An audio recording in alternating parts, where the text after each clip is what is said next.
Nessa segunda sessão, eu quero pensar com vocês, ainda nessa metáfora dos exercícios espirituais, vamos meditar sobre a corrida da fé, a metáfora da vida cristã. Quero ler com os irmãos 1 Coríntios, capítulo 9, versos 24 a 27.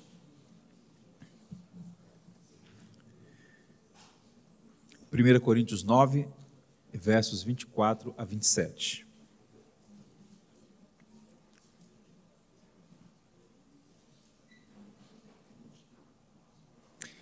Ouçamos todos a palavra de Deus.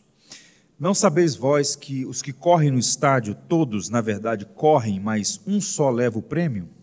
Correi de tal maneira que alcanceis. Todo atleta em tudo se domina, aqueles para alcançar uma coroa corruptível, nós, porém, a incorruptível. Assim corro também eu, não sem meta, assim luto, não como desferindo golpes no ar, mas esmurro o meu corpo e o reduzo à escravidão, para que, tendo pregado a outros, não venha eu mesmo a ser desqualificado. Que o Senhor nos abençoe.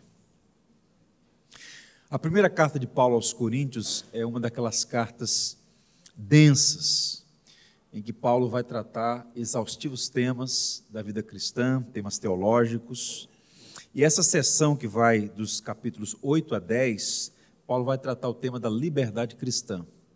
Aquela foi uma igreja que deu muito trabalho ao apóstolo Paulo. Ele escreveu 4 cartas à igreja em Corinto, das quais nós temos 2 no cânon do Novo Testamento.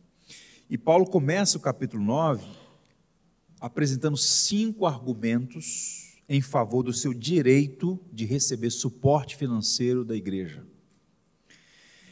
Porque havia penetrado naquela igreja falsos profetas, falsos mestres, que estavam colocando sob suspeição a autenticidade do apostolado de Paulo e infiltrando-se e influenciando negativamente aquela igreja. Então Paulo escreve e argumenta que ele tem direito a ser sustentado como ministro do evangelho pelaquela igreja. Não obstante a isso, ele, Paulo, renunciou esse benefício bíblico em prol da liberdade de pregar o evangelho. Ele chega a dizer no capítulo 9, no verso 23, tudo faço por causa do evangelho, com o fim de me tornar cooperador com ele.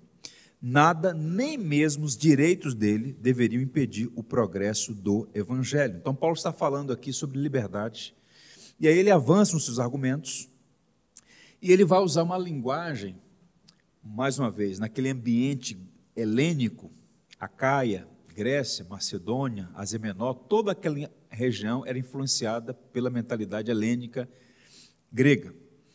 E, portanto, havia as modalidades atléticas, esportivas, comuns na Grécia, a corrida e a luta. Ele fala aqui de 2 modalidades esportivas, corrida e luta. O corredor e o pugilista, ou boxeador, são metáforas que ele usa para instruir aquela igreja. Então, Paulo era um artesão das palavras. Ele era alguém muito habilidoso no uso das palavras para promover catequese e instrução. Então, tendo em vista esse pano de fundo cultural, histórico ali, Paulo vai argumentar então sobre essa corrida da fé. E eu queria a atenção de vocês para pensar sobre algumas verdades a partir dessa metáfora. A vida cristã como uma corrida, e para vencer nós precisamos observar algumas coisas. Vejamos aqui alguns elementos. O primeiro deles, a corrida da fé exige disciplina. A vitória é para atletas disciplinados. Observe que ele vai dizer, não sabeis vós que os que correm no estádio, todos na verdade correm, mas só um leva o prêmio? Correi de tal maneira que o alcanceis. Todo atleta em tudo se domina. Então Paulo está falando sobre disciplina. E a vida cristã, ela envolve disciplina. Parte dos nossos problemas, como latino-americanos, e aqui eu não estou fazendo uma crítica apenas, e sugerindo que os anglo-saxões, por exemplo, são superiores, mas o fato objetivo é que na nossa cultura falta-nos disciplina. Nós somos um povo, em muitos aspectos, indisciplinados. Somos. E essa indisciplina acaba afetando a igreja e acaba afetando a dinâmica da vida cristã. Vejam, é como se ele tivesse a dizer, numa paráfrase, Todos vocês já foram ao estádio e viram corridas. Vários atletas correm, mas apenas um vence. Correr para vencer. É para isso que bons atletas treinam duro. É basicamente o que ele está a dizer. Então, Paulo apela à experiência deles. Vejam aqui, vocês já foram no estádio, e havia vários estádios. Em Atenas, começou ali os Jogos Olímpicos. Olímpicos, Olimpíadas, vem do Monte Olimpo. Então, era uma cultura das práticas esportivas. E os gregos conheciam essa modalidade, a corrida, ou as lutas marciais. Em Corinto, para a igreja em que Paulo se dirige, havia os jogos do Istmo. De 2 em 2 anos haviam práticas esportivas, competidores de várias regiões faziam aquelas práticas. Então Paulo está dizendo, olha, vocês sabem, vocês já foram no estádio, era comum naqueles dias. Então, Paulo está apelando para a própria experiência cultural deles, para dizer o seguinte, vocês sabem como os atletas se disciplinam para alcançar uma coroa. E o prêmio que eles recebem, merecidamente, é um prêmio perecível. Não era medalha de ouro como nós temos hoje, as medalhas ouro, prata e bronze, isso já foi uma evolução com o decurso do tempo, mas recebiam algum tipo de prêmio, uma coroa de louros que com o tempo arrefecia, perdia, murchava, era perecível. Então Paulo diz, nós estamos correndo em busca de algo sublime, algo superior, razão pela qual, mais do que os atletas, em busca da glória passageira, devemos ter disciplina para alcançar o prêmio. E isso nos aponta, meus irmãos queridos, para uma aplicação imediata. A vida cristã é uma corrida que exige disciplina. Eu preciso, você precisa, nós precisamos. Mas, antes de tudo, nós devemos resgatar o conceito correto de disciplina. Que percebam, com a revolução cultural que está em curso no mundo, o mundo está de ponta cabeça. Há uma revolução em curso. Da linguagem de Heitzinger, é um dilúvio revolucionário. E uma das características da revolução é o aspecto semântico, que eu já falei aqui. Você tem a palavra, mas o conteúdo foi esvaziado e outro foi colocado ali. Então a pergunta é, o que significa disciplina?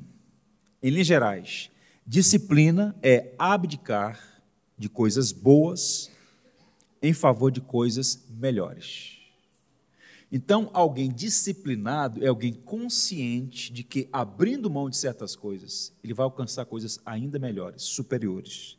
O atleta vitorioso, antes de subir ao pódio, ele não pode subir ao pódio, até que se submeta a uma intensa rotina de exercícios físicos e um rigoroso controle nutricional. Deve ter isso em mente. Ele precisa perseverar, manter-se firme, muito bem disciplinado. Paulo está falando sobre um exercício espiritual aqui. Alguém disse assim, atletas não vencem quando os estádios estão cheios e os refletores acesos. Atletas vencem ao longo dos anos quando optam por treinar sem uma só pessoa para aplaudir ou uma só câmera para fotografar. Isso é tão verdadeiro que o próprio Paulo, falando sobre si mesmo, ele mostra aos coríntios e a nós todos a sua dinâmica disciplinar. Olha a linguagem que ele usa. Esmurro o meu corpo e o reduzo à escravidão. Essa é uma linguagem metafórica. Paulo não se chicoteava, mas ele tinha disciplina. Paulo pensa na figura do pugilista, do boxeador treinando. Ele troca essa figura de linguagem, mas o propósito é o mesmo. Sua intenção é mostrar o valor da disciplina. Paulo não era adepto do autoflagelo, nem tampouco incentiva tais coisas. Essa é uma linguagem que ele emprega para mostrar que a marca de um homem piedoso, que cresceu espiritualmente, é que ele é disciplinado, é um homem de disciplina. Estou dando tudo de mim, nada de pegar leve, basicamente o que Paulo está a dizer aqui. E a disciplina envolve duas coisas, ou pelo menos dois aspectos dessa unidade orgânica que é o ser humano. A disciplina do corpo. Alguns dos nossos problemas têm relação direta com o corpo. O ser humano é constituído de corpo e alma. Essa unidade orgânica se comunica intensamente até a morte. Tecnicamente, a morte é a separação temporária do corpo e da alma. Quando alguém morre, o corpo está ali sem vida, mas a alma está diante do seu Criador. E o corpo aguarda a ressurreição. Morte, portanto, é separação temporária do corpo e da alma. Agora vejam, até que isso aconteça, a alimentação, o sono, a atividade física são os principais elementos para a manutenção saudável do corpo. E Paulo está escrevendo numa época em que os gnósticos, uma cultura que já se estabeleceu ali, embrionariamente, de modo incipiente, desprezavam o corpo, porque acreditavam que a matéria era inerentemente má e, portanto, desprezível. Por outro lado, esse é o primeiro aspecto, havia um grupo que desprezava o corpo, porque o corpo era a prisão da alma. Por outro lado, entre os gregos era também muito comum o culto ao corpo. A vitrine dos desejos helênicos estava na perfeição estética, sensual, superior e glorificado. Eu tenho dito aos alunos lá no Martin Butzer que nós vivemos no mundo hoje uma ressurgência da cultura helênica. Culto ao corpo. Esse é um fenômeno. Percebam, sempre o equilíbrio, nem desprezo, nem culto. Paulo está falando sobre a disciplina, e a disciplina envolve, primeiramente, esse cuidado com o corpo. William Barclay diz assim: temos que submeter disciplina aos nossos corpos para tê-los em forma. Essa é uma das áreas mais abandonadas da vida espiritual, esta é uma das causas das fraquezas espirituais. Percebam, e aqui eu dou um testemunho a vocês, falo muito raramente sobre questões mais de natureza pessoal. Nós todos aqui sobrevivemos à pandemia, sim ou não?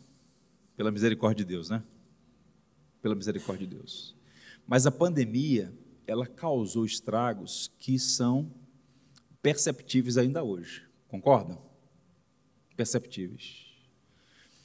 Muitas pessoas não se recuperaram fisicamente de alguns sintomas da Covid.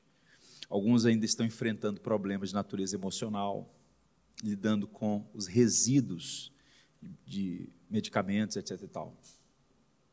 Eu lembro que, quando eclodiu a pandemia, eu moro no Rio de Janeiro, né? Eu sou baiano, nasci no interior da Bahia e estou no Rio há mais de 30 anos.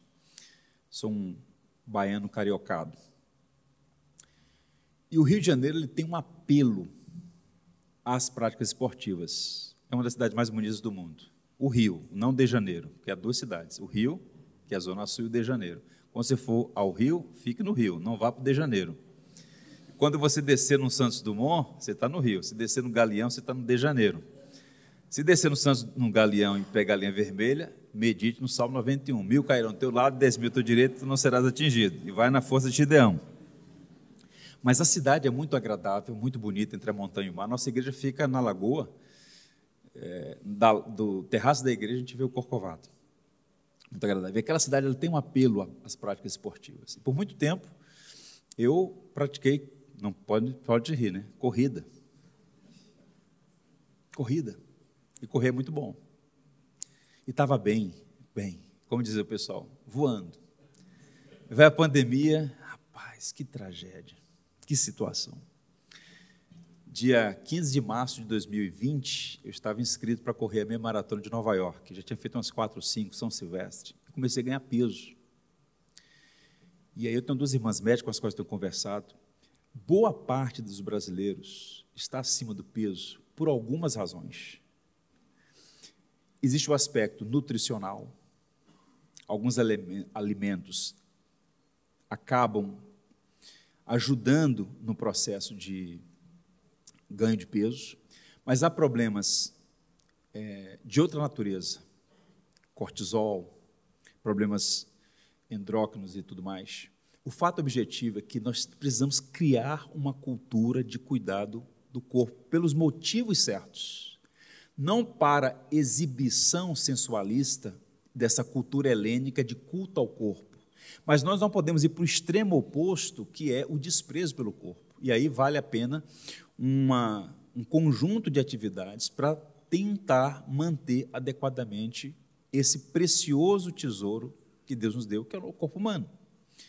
Voltei a treinar, pela graça de Deus, ano que vem a gente volta bem. Se o Senhor permitir, eu evitar esse tipo de intervalo com tantas guloseimas aqui nas conferências. Pastor Cleiton, vamos na churrascaria. Eu falei, meu irmão, se eu comer um boi uma hora dessa, eu vou morrer. 10 horas da noite, né? Brincadeiras à parte. Então, a primeira disciplina aqui é sobre o cuidado com o corpo. Eu estou dizendo aos irmãos porque eu estou nessa batalha e eu sei que vocês também precisam cuidar disso. E Paulo era um homem disciplinado. Eu lembro que eu recebi o Paul Washer lá no Rio de Janeiro, e ele pregou lá na igreja, saímos para visitar o Rio, e ele falou uma coisa para mim que eu nunca me esqueci. Ele falou assim: olha, o homem de Deus tem que ter disciplina espiritual, oração, leitura e tudo, e tem que ter disciplina de exercícios físicos. A gente precisa criar uma cultura de boa alimentação e exercícios físicos. Isso envolve disciplina. E não é fácil manter disciplina. Nós precisamos criar uma cultura de disciplina. Agora, um tipo de disciplina que pouco é mencionado é a disciplina da mente, né? No extremo oposto dos gnósticos, aos que cultuam o corpo físico e negligenciam a disciplina da mente. São disciplinados na atividade física, na alimentação adequada, mas mentalmente preguiçosos e fracos. Então percebam, se você não tem hábito de leitura, você não vai ler uma teologia sistemática de 2.000 páginas. Alguém começa correndo uma meia maratona? Não.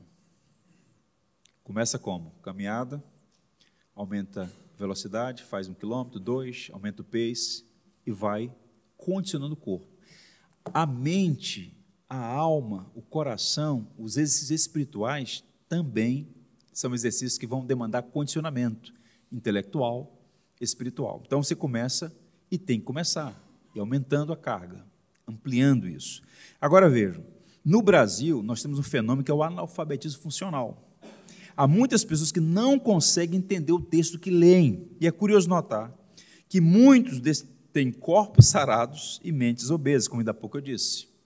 Tem um autor chamado Os Guinness, ele tem um livro sobre esse tema, ele diz assim: muitos sofrem de uma forma moderna do que os antigos estoicos chamavam de hedonismo mental, possuem corpos saudáveis e mentes obesas. Na vida cristã, nós precisamos de disciplina em tudo: leitura bíblica, oração, luta contra a velha natureza e exercício da misericórdia, do amor e da esperança, como diz o apóstolo Paulo. E a disciplina é libertadora. Nós recebemos muita informação e recebemos como sendo verdade, mas são mentiras. Uma delas, rotina é coisa ruim. Deixa eu dizer uma coisa para você: a rotina é uma bênção. Você tem que ter rotina: hora de levantar, hora de dormir, hora das refeições, hora de leitura, hora para a família. Você tem que ter rotina, tem que ter dinâmica, tem que ter horário. Isso é muito importante. E a disciplina é liberdade. Um povo indisciplinado é um povo escravizado. E parte dos problemas que nós temos na América Latina é porque da cultura do latino-americano não ter disciplina. Não tem horário, não tem regra, não tem padrão, e isso acaba infectando e perturbando a própria vida da igreja. Então, a primeira coisa que eu destacar aqui é essa: Paulo fala sobre disciplina. A corrida da vida cristã envolve disciplina. Isso é um leque amplo para variados assuntos. Segundo elemento aí, a corrida da fé exige concentração. A vitória para os atletas que têm foco. O verso 26 ele diz assim: assim corro também eu, não sem meta, assim luto, não como desferindo golpes no ar. Assim corro também eu. Ou seja, Paulo compara a si mesmo a um atleta. É uma metáfora. Paulo não era um corredor, ele não era um boxeador. Mas ele está dizendo o seguinte: ele tinha foco, ele tinha meta, ele tinha alvo, ele não ficava socando o ar. Ele tinha concentração, ele mira o alvo e foca nele. Portanto, Paulo é para nós um exemplo de determinação, superação. Lucas registrou em Atos 20, no livro de Atos, o testemunho de Paulo contra o seu foco ministerial. Olha o que ele diz: em nada eu considero a minha vida preciosa para mim mesmo, contanto que se complete a minha carreira e o ministério que recebi do Senhor Jesus, para testemunhar o evangelho da graça de Deus. Então, Paulo tinha um alvo, um foco, um objetivo: cumprir o seu ministério. O ministério dele era levar adiante o evangelho da graça. Portanto, o foco da vida de Paulo era completar a carreira, cumprir com fidelidade a excelência da sua vocação. O que é que nós aprendemos aqui? Correr sem meta é perder tempo e desperdiçar a vida. Guarda bem o que eu vou te dizer, guarda bem o que eu vou dizer aos irmãos. Uma das coisas mais preciosas que nós temos é algo chamado tempo, e o tempo não se renova. Ontem você tinha 20 anos, hoje você tem 40, amanhã você tem 60, daqui a pouco você tem 90, se chegar lá.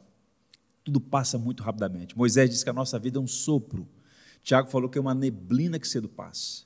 Portanto, desperdiçar a vida é pecar contra o Senhor que nos deu esse dom maravilhoso. A vida não é um direito, a vida é uma concessão da graça. Uma concessão da graça. Viver é bom demais.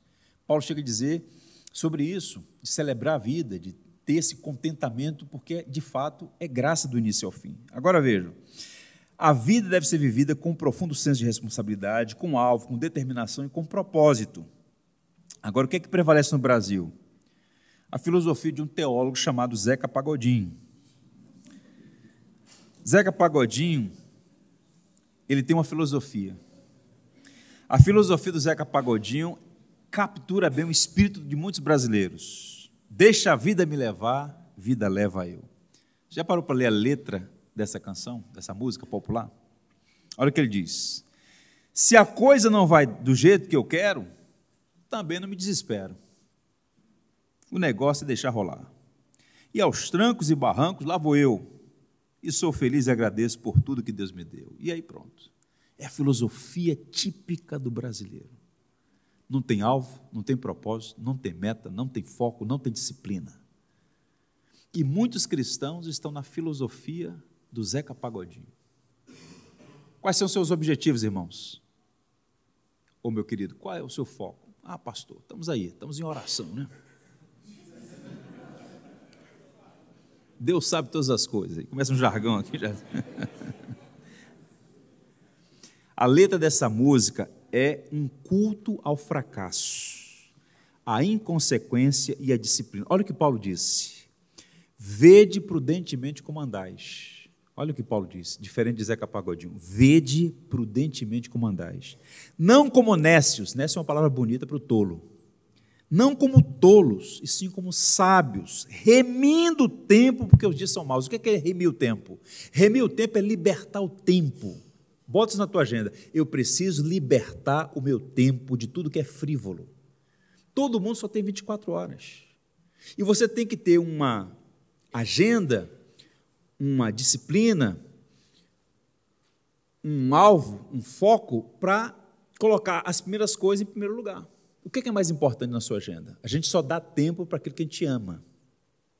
Quando as redes sociais surgiram, lá nos Estados Unidos, o John Piper disse uma coisa muito interessante, numa conferência de 2015, a conferência lá em Louisville. Ele disse: olha, a maior utilidade no Facebook, dessas redes sociais, será mostrar no dia do juízo que a nossa falta de oração e de leitura bíblica não foi por falta de tempo. 1/3 do tempo, 8 horas por dia, com o bezerro de ouro na mão.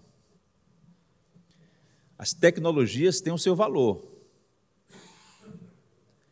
mas isso aqui pode escravizar a sua vida de uma maneira que você não tem noção.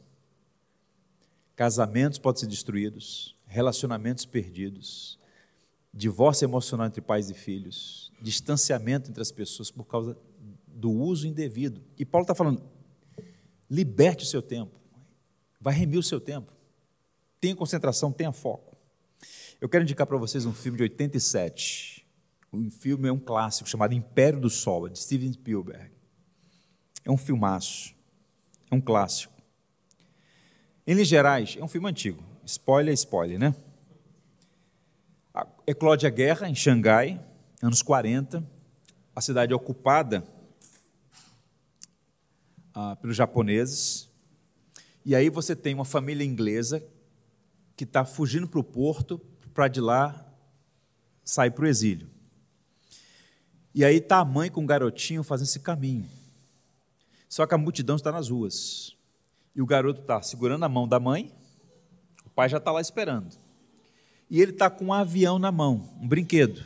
O garoto era aficionado por aeronave. Então, é uma família rica, inglesa. Então, tem que imaginar, ele está caminhando com a mãe nas ruas empilhadas da cidade. Com uma mão ele segura a mãe e com a outra o avião. E tem uma cena no filme que é impressionante. Ele está naquela multidão. De repente, alguém esbarra e o avião cai. Ele solta a mão da mãe e abaixa para pegar o avião. Quando ele levanta, a multidão já arrastou a mãe, que já está lá na frente. E a mãe está desesperada para voltar e não consegue, porque a multidão está arrastando ela. e ele está desesperado. Ele sobe em cima de um tonel, de um galão, e começa a gritar o nome da mãe, e ele está com a aeronave na mão, um brinquedo, e aí o filme desenrola isso, ele fica perdido e passa por muitas situações difíceis. Mas qual o ponto ali daquele interessante? A diversão é um desvio. A indústria do entretenimento é um perigo em muitos aspectos. Não estou demonizando, nem sou jejuno de entretenimento. Um bom filme e outras coisas mais. Mas qual o ponto? Há um perigo enorme da gente ficar distraído com coisas que são frívolas, que são inúteis. Paulo tinha foco e determinação. Há uma coisa muito ilusória, é achar que nós temos gerência da vida. Você não tem gerência da vida. Todo dia pode ser o último. Deus chama criança, Deus chama adolescentes, jovens, adultos e idosos. Quem sabe aqui sobre o dia de amanhã? Todos nós estamos na fila da morte com uma senha invisível na mão. Qual é o seu número? Não adianta bater na madeira, não. Você está na fila. Qualquer hora o senhor pode chamar. De modo que todos os dias é dia de viver com propósito, com foco, com alvo, com determinação, viver para a glória de Deus, para o que Deus quer de nós. Olha o que disse Barclay: o cristão não é um transeunte caminhando despreocupadamente ao longo dos caminhos da vida, mas uma pessoa que sabe para onde vai. Não é um turista que retorna para passar a noite em seu ponto de partida, mas um peregrino que está avançando para um alvo. O objetivo é nada menos do que ser semelhante a Cristo. A vida cristã tem um destino, e seria bom que ao final de cada dia perguntássemos a nós mesmos: quanto eu avancei hoje?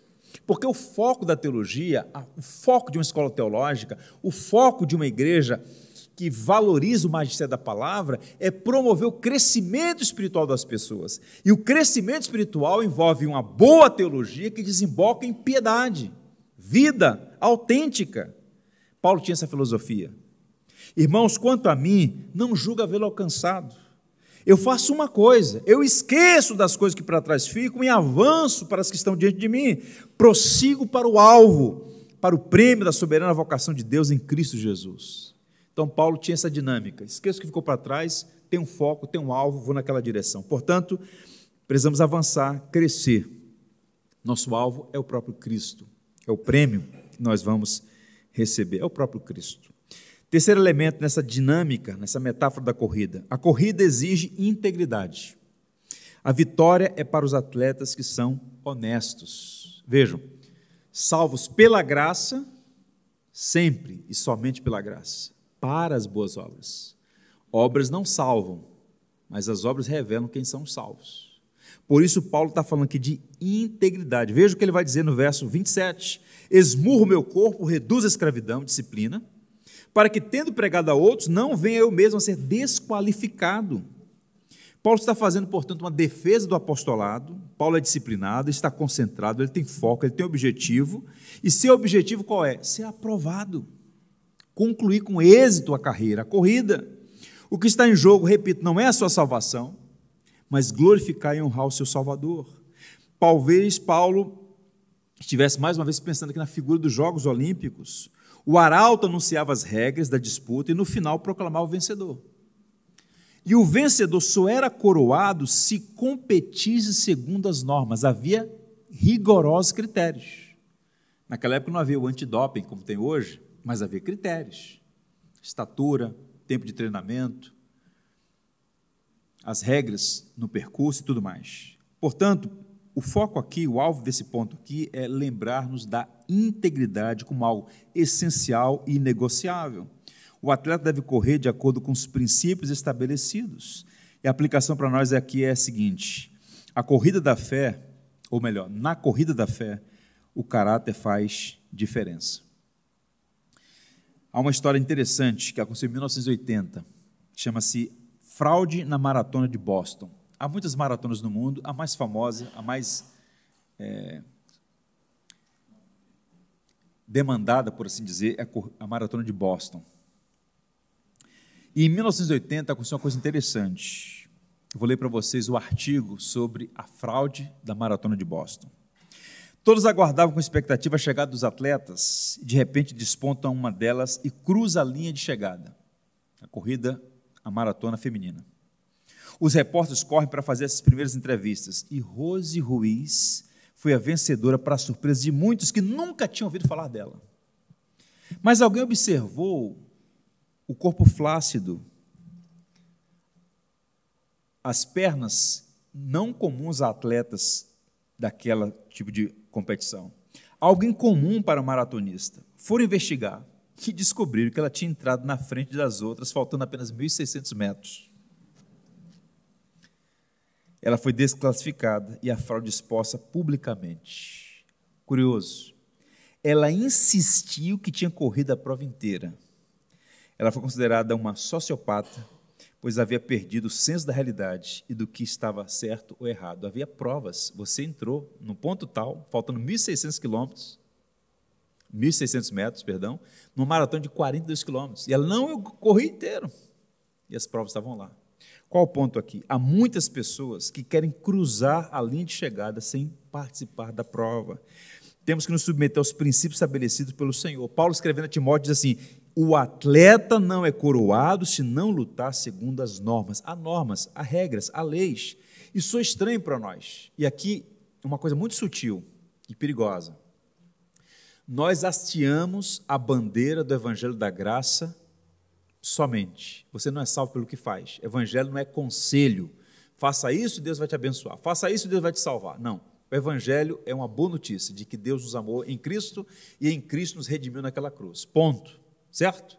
Agora, uma característica essencial dos remidos é que nós somos praticantes de boas obras.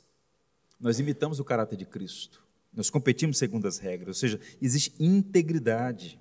Dou graça ao meu Deus a quem sirvo com consciência limpa, diz o apóstolo Paulo, 2 Timóteo 1,3. Portanto, como disse Brodman, a salvação em Cristo não é um convite para a complacência, mas uma convocação para uma entrega.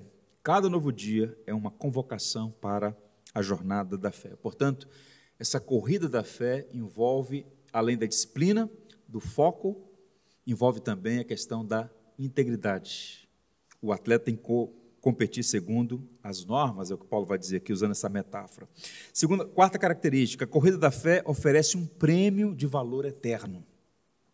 Observe o verso 25, quando ele vai fazer esse contraponto com os Jogos Olímpicos no contexto da Grécia.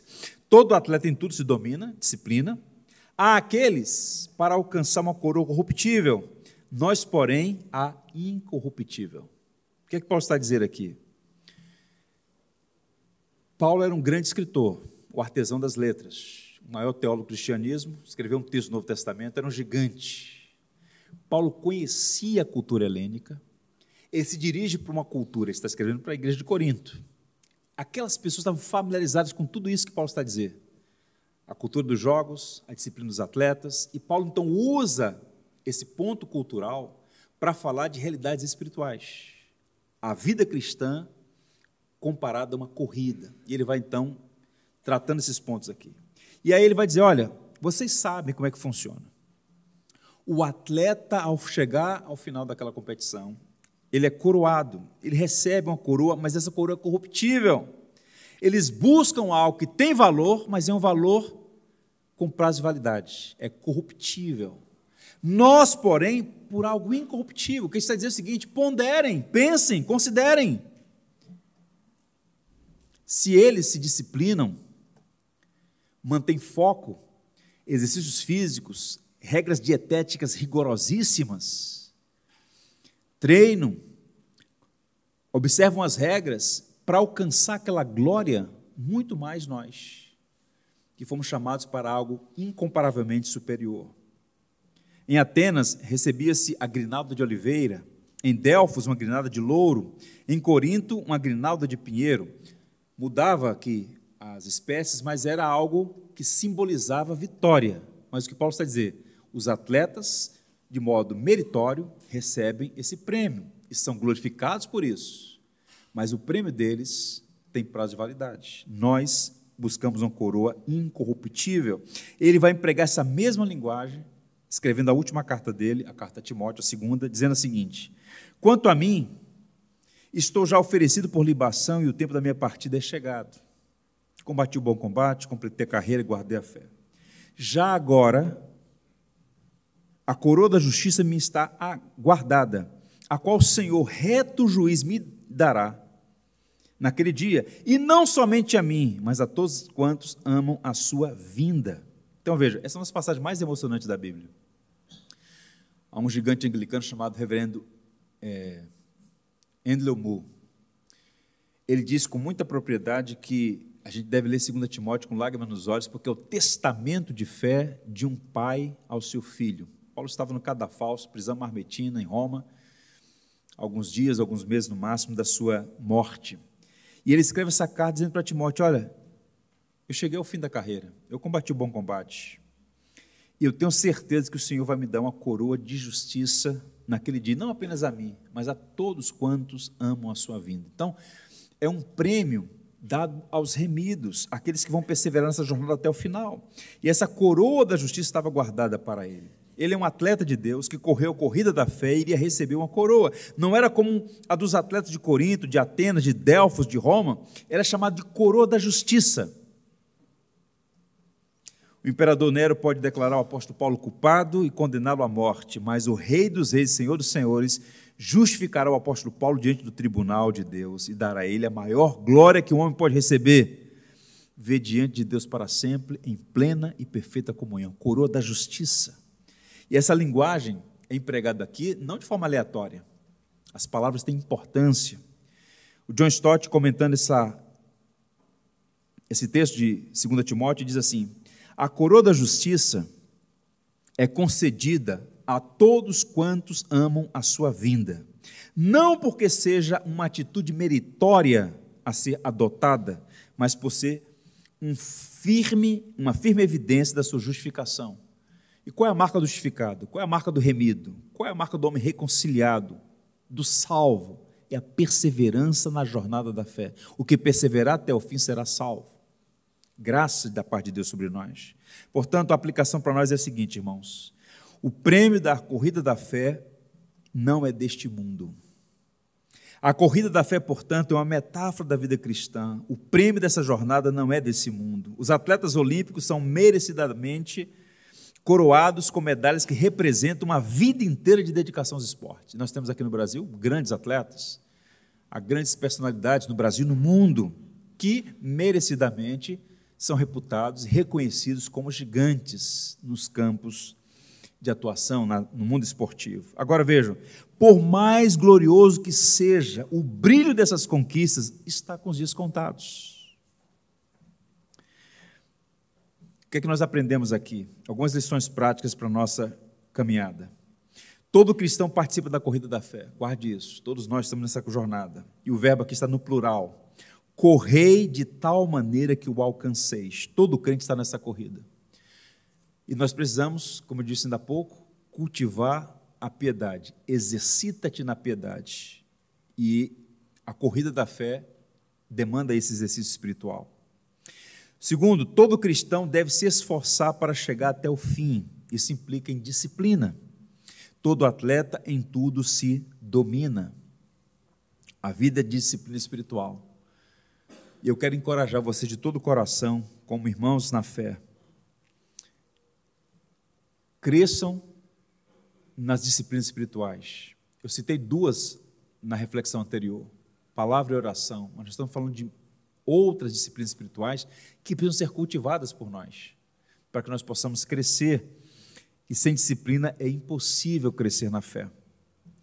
E por fim, todo cristão pode receber o prêmio do Senhor. Todo atleta em tudo se domina, uma vida de disciplina espiritual, para receber o que Paulo chamou de coroa imarcessível e cheia de glória. Vejam, portanto, a graça não anula a nossa participação na corrida da fé.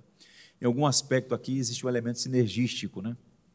Nesse aspecto da santificação, nós precisamos responder à vocação do Senhor, nos apresentar e de forma diligente, perseverante, exercitar esses meios de graça. Eu receio muito que as pessoas confundam curiosidade com anelo por Deus. Nós precisamos entender o seguinte, que a boa teologia ela vai ter sempre uma implicação prática. Quanto mais você conhecer o Senhor, mais devoto você será, mais afeiçoado a Ele, o amado de sua alma. Então nós precisamos manter o que Deus uniu, fogo e luz, teologia e piedade, erudição e saber. Essas verdades todas precisam estar conectadas. Olha o que o autor de Hebreus diz, capítulo 12, versos 1 a 2. Portanto, também nós, visto que temos a rodear-nos tão grande nuvem de testemunhas, desembaraçando-nos de todo o peso e do pecado que tenazmente nos assedia, corramos com perseverança a carreira que nos está proposta, olhando firmemente para o autor e consumador da fé, Jesus, o qual, em troca da alegria que lhe estava proposta, suportou a cruz, não fazendo caso da ignomínia, e está sentado à destra do trono de Deus. O autor da carta aos Hebreus fala de uma nuvem de testemunha. Fala que nós estamos diante dessa nuvem de testemunhas, que é preciso desembaraçar de todo o peso, do pecado que tenazmente nos assedia. E ele usa aqui um paradoxo: correr com perseverança. Eu gosto desses paradoxos. Paulo fala vários deles. Entristecidos, mas sempre alegres. Que mistério. Entristecidos, mas sempre alegres. Não tendo nada, mas enriquecendo a muitos. Interessante. E agora aqui, o autor da carta aos Hebreus fala de correr com perseverança. Correr pressupõe pressa. E pressa não quer coisa boa. Pressa, multidão e barulho, inimigos da alma. Quando ele fala de correr com perseverança, ele está falando de ir na cadência certa. Eu estou convencido de que um dos nossos principais problemas é a falta de equilíbrio nas coisas. Você tem o apressado e você tem o lerdo. A nossa vocação é para ser diligentes sem ser apressados. Sermos perseverantes sem ser lerdos. Correr com perseverança. A vida é preciosíssima. E nós devemos conhecer a Deus, e prosseguir em conhecê-lo, e fazer o seu nome conhecido, crescer.